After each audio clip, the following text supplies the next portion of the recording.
नमः छात्राणी, कक्षा 10 निग्रोध वृक्षा द्वितीय पाठ पढ़ने जा रहे हैं हम। प्रकृति एव पर्यावरणम अस्ति, प्रकृति ही पर्यावरण है। तस्या असंतुलनमेव पर्यावरणस्य विनाश कारणम, इसका तस्या मतलब उसका असंतुलन ही पर्यावरण का विनाश का कारण है। पर्यावरण शब्दः आवरणम इत्यनयोः पदयोः सम्मेलनेन निष्पन्ना भवति। पर्यावरण शब्द जो है परि और आवरण इत्यनयोः मतलब इन दोनों पदों के मिलने से निष्पन्न या बनता है। अस्यार्थ अस्मान परिता स्थित आवरणम एवं पर्यावरणम। अस्यार्थ इसका अर्थ है कि अस्मान हमारे परिता चारों तरफ स्थित आवरण जो है वही पर्यावरण है। पर्यावरण क्षरणेन उत्पन्ना या समस्या सन्ति। पर्यावरण के क्षरण से उत्पन्न जो समस्याएं हैं तासु उनमें ओजोन परत इत्यस्य क्षरणम, ओजोन परत का क्षरण एक प्रमुख समस्या है। अस्या प्रमुखम कारणम वनानां व्यापक रूपेण नाशः अपि अस्ति।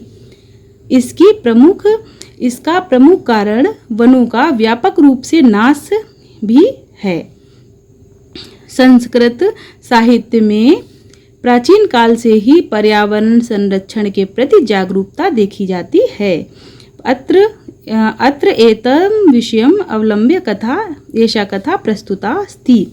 अत्र यहाँ एतम विषयम इस विषय के लिए अविलंब यह कथा की प्रस्तुति है। आइए पढ़ते हैं।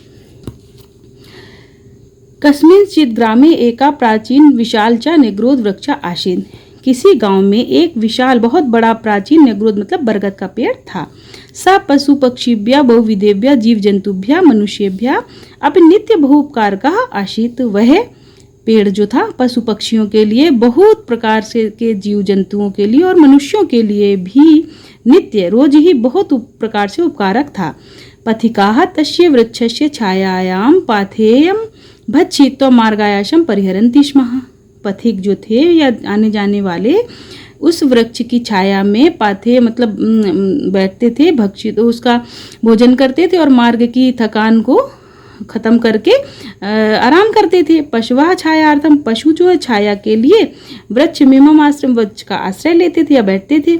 पक्षिणा तस्य पक्षी जो थे उसकी शाखाओं में नीड़ानी मतलब घोंसलों को बनाकर और रहते थे। सर्प भी जो से सांप थे तत्र तेषु वाल्मीकेषु, उसकी नीचे जो बांबी थी, जो मिट्टी की बड़ी बड़ी बांबियां बन जाती हैं उनको बोलते हैं वाल्मीकेषु, वहाँ पर वास करते थे और रहते थे। एवं सा वृक्ष, वह वृक्ष सभी का प्रिय, सर्वहितकारी, सर्वापेक्षी, सभी का चहेता था। तस्य निग्रोध वृक्षस्य छायाम एका काका बहुकालाद वसन्नासीत्। उस निग्रोध वृक्ष की शाखा में एक कौवा बहुत काल से रहता था। कस्मिंश्चित् दिने सा वायसा, किसी दिन वह कौवा किमपि स्मरन् इत्यज कुछ याद करके इतस्त इधर उधर देखकर एवं उच्च बहुत जोर से अरटत बोला, हे बंधुन, हे बंधुओं, श्रूयन्ताम में मेरी बात सुनो। अहम अस्मिन् वृक्षे चिराद वशम, मैं इस वृक्ष पर बहुत दिनों से रहता हूँ। अतः अस्योपरि मम, अतः इस पर मेरा अधिकार है। अयम मदिया, यह मेरा वृक्ष है। काकस्य ध्वनि क्रमेण अंतरिक्षम, कौवे ने इतनी जोर से बोला कि क्रम से मतलब अंतरिक्ष तक सुनाई दी, बहुत जोर से बोला उसने, है ना।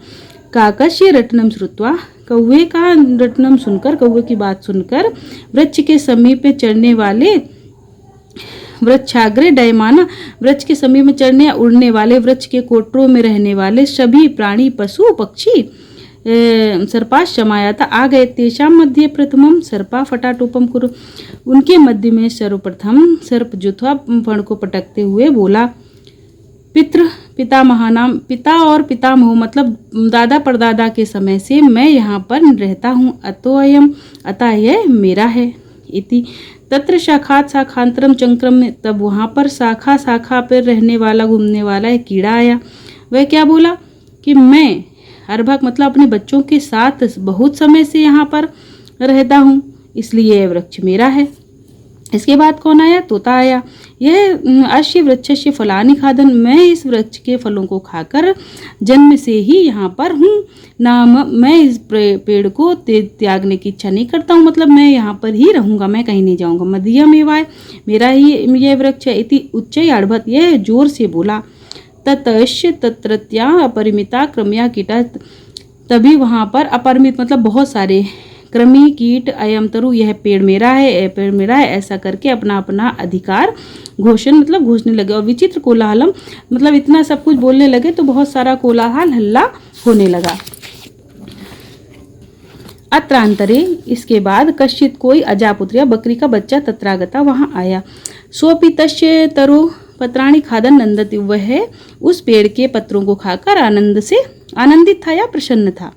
तम दृष्टवा सर्वे, उसको देखकर सभी प्राणियों ने न्याय के लिए निर्णय करने के लिए उससे प्रार्थना की।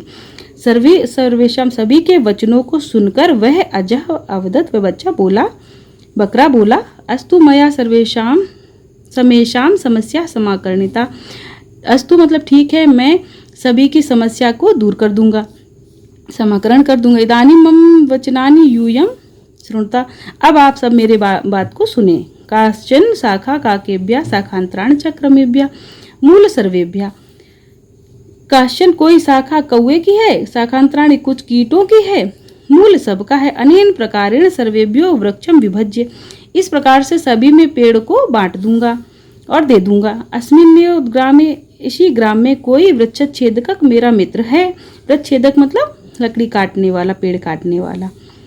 तम आह्वयामि इमं वृक्षम खंडशा कर्तुम, उसको बुलाकर इस वृक्ष के खंडशा मतलब पेड़ के काट के टुकड़े टुकड़े कर देंगे।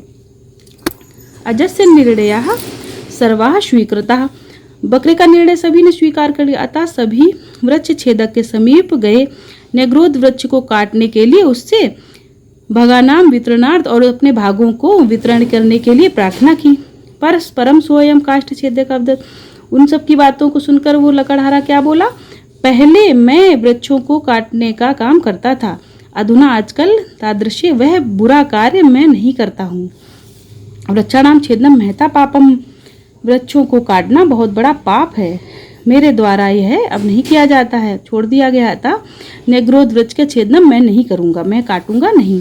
तथापि सर्वे प्राणिना तम वृक्षम छेतुम यदा निर्बंधम अकुर्वन्त तदा सा धीमान इदमाह, तभी सर्वे प्राणी जो थे वृक्ष को काटने के लिए कहने के लिए मतलब उसने कहा, जब सब जो वो लोग प्राणी आए थे उसने उन सब से कहा धीमे से, अस्तु तर्हि वचनम, आप सब मेरे उसकी सबकी बातों को सुनकर उसने कहा मेरे वचनों को सुनिए। आप सब सर्वे अनेन वृक्षेण उपकृता एव, आप सभी हम सब सभी वृक्षों के उपकृत है, मतलब वृक्षों ने हमारे ऊपर उपकार किया है। वृक्षस्य उपकारम स्वीकृत्य, वृक्षों के उपकार को स्वीकार करके युष्मा भी हम सब क्या प्रत्युपकार करते हैं, कुछ भी नहीं। युष्माकम मध्य कहा वृक्षस्य जल सेचनम करो, तुम सबके बीच में किसी ने भी वृक्ष का जल सेचन किया, कभी पानी डाला कभी। कहा तस्य रक्षणम विहितवान, किसी ने उसका रक्षण किया। न कोपि किंचित अपि अकृत, किसी ने कुछ भी नहीं किया। वरुण देव वर्षा करते हैं, सूर्य देव प्रकाश देते हैं, भूमाता वृक्ष की आधारभूत है मतलब जमीन पर वृक्ष लगा हुआ है, वायु है वह हवा देती हैं। ते सर्वे वृक्ष को, वह सब वृक्ष को पालन पोषण करते हैं और रक्षण करते हैं। ते न कदापि मम अधिकार वर्तते, वह कभी भी यह मेरा अधिकार है कभी नहीं कहते हैं। ते सर्वे परोप, वह सभी परोपकारी हैं। पर यूयम, तुम सब परापकारना, तुम सब परापकारणी मतलब तुम लोग जो चीज़ तुम्हें पाल रही है पोस रही है उसको हानि करना चाहते हो, उसका नष्ट करना चाहते हो। वृक्षस्य सहायम स्वीकृत्य तमेव नासितुम कृत संकल्पा यूयम स्वाश्रय में नाश्यत, वृक्ष की सहायता करने के वृक्ष तुम्हारी सहायता की, लेकिन तुम लोग उसको नाश करना चाहते हो, उसका नाश करके तुम सब अपने आश्रय के या घरों का नाश कर रहे हो। अस्मिन् वृक्षे छिन्ने सति यूयम कुत्र गमिष्यत्, इस वृक्ष के कट जाने पर तुम सब कहाँ जाओगे। सर्वमिदं श्रुत्वा पशु पक्षिणा, सभी ने यह शब्द सुनकर पशु पक्षियों ने कहा ठीक है, सत्य है। वयम, हम स्वकर्तव्यम विस्मृत्य, हम अपने कर्तव्य को भूल गए थे। अधिकारार्थम लेकिन अपने अधिकारों के लिए कोलाहल कर रहे थे। वृक्षा प्रकृति दत्त वरा, वृक्ष जो है प्रकृति से प्रदान किए जाने वाले वरदान हैं। सा न कश्यापि एकस्य, वह किसी एक की संपत्ति नहीं है, नहीं हो सकते। अस्माभि सर्वे, हम सभी को मिलकर वृक्ष संरक्षणम संवर्धनम समारोपणम च कर्तव्यम, हम सभी का कर्तव्य है कि वृक्षों का संरक्षण, संवर्धन और समारोपण या पुनः नए वृक्षों को लगाना। ऐसा कार्य करना चाहिए, ना तो विनाशकार्य, ना कि विनाशकार्य काटना चाहिए। इति दृढ़ निश्चयम् अकुर्वन्, यह दृढ़ निश्चय किया। अस्माभिः मानवै अपि वृक्ष संपदं वर्धनीया ननु, अस्माभिः हम सभी मानवों को भी वृक्ष संपदा को बढ़ाना चाहिए या उसके लिए प्रयास करना चाहिए। नमो नमः छात्राणी।